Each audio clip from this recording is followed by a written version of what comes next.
Hey, what's cracking? This is Darren PhatMan McDuffie helping you become perfectly healthy in tone, or what I like to call fat.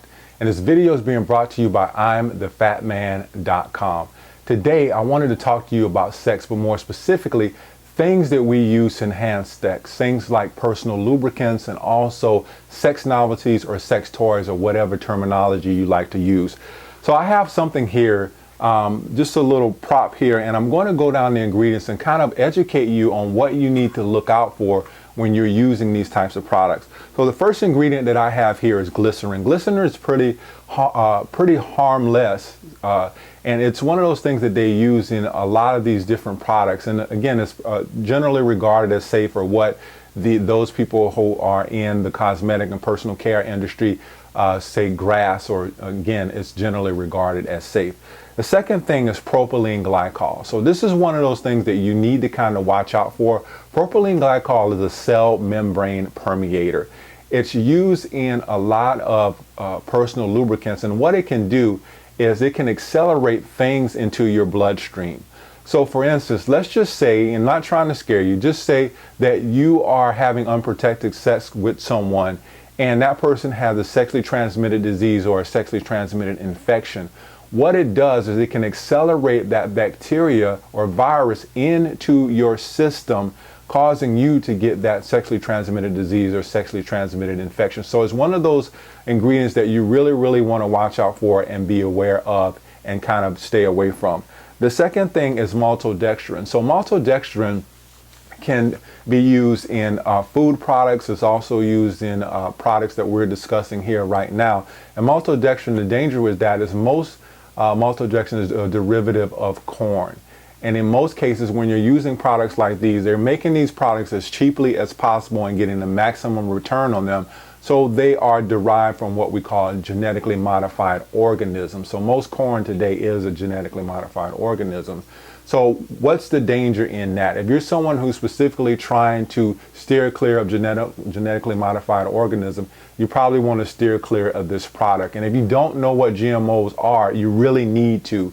So I did a video regarding that maybe a year or so ago, and I can actually put it here so you can click on and watch that video. And I also did a show with someone named Trish Sheldon, where we talked about genetically modified organisms, and I'll put that link under the description here on the YouTube video so you can take a listen to that show and educate yourself as well about genetically modified organisms. So the next one is methylparabens. So methylparabens are kind of interesting. They are most linked to cancer, and the reason being is they are endocrine disruptors, or what we call hormone disruptors. And when they get into the body, they can mimic estrogen. For those of you out there who don't know, there are a lot of estrogen dominated diseases. For instance, fibroids is one of those things where women have these growths within the uterus. It can accelerate those because you're giving the body more and more estrogen. Endometrial cancers, breast cancer has all been linked to increased estrogen in the body. And if you're a male, you don't want a lot of estrogen in your body, because it can tip the scale, so to speak, of testosterone, estrogen in favor of testosterone, and you wind up having more female hormones in your body than male hormones, and that's something that you really don't want. Now, when you combine methylparabens with propylene glycol, what it does is, again, propylene glycol is accelerate things into your bloodstream. So what it does is it's accelerating estrogen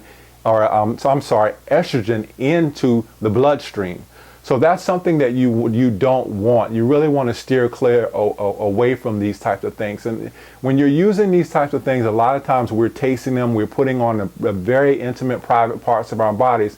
And again, we don't know what's in them. And the skin is the biggest organ of the body. And anything that you put on your skin without being propylene glycol is already going to be in your bloodstream. So you want to take precaution and not use these products that can accelerate or add to your toxic load. There's not a lot of detoxification going on today. And I've always told people this: it's not the one-time use of these products, it's the accumulation that actually leads to illness or actually leads to different types of things. So you want to make sure that you steer clear of these things. Now, with talking about that, let's get into a little bit about sex novelties or sex toys. A lot of the sex novelties or sex toys have what we call phthalates in them. They're used to manipulate the plastic, the things that you might be using in your bedroom. And again, you can tell if it has phthalates in it by that chemical smell. So when you take the packaging off of it and you can smell that off-gassing, that chemical smell, you know that that product has phthalates in it. A lot of manufacturers are getting away from phthalates, but some of them are still using this, and they know the dangers of all these products. So you really want to make sure that you steer clear of them. Again, off the top of my head, I know a lot of time we tell you about the dangers, the fitness world, the wellness world, they tell you about the dangers, but sometimes they don't give you the solution. So when you're looking for personal lubricants, one of the personal lubricants that's probably the safest out there is a lubricant called Firefly. It's made with shea butter, coconut oil, and some other things, but it's very, very safe. I don't think it can be used with condoms. There's another one out there called Yes, Y-E-S, it's definitely called Yes, and that's condom compatible, and I believe that you can get that off of Amazon.com. Now, if you're in a relationship with someone that you trust and you need a lubricant, you can always use coconut oil. Coconut oil is a great lubricant. It's not condom compatible. You can also use olive oil, and that's not condom compatible. But again, if you're in a relationship where you are with someone who's trusting, it's a monogamous relationship, then those are things that you can use, and you really don't have to go out and spend money on a toxic product like this.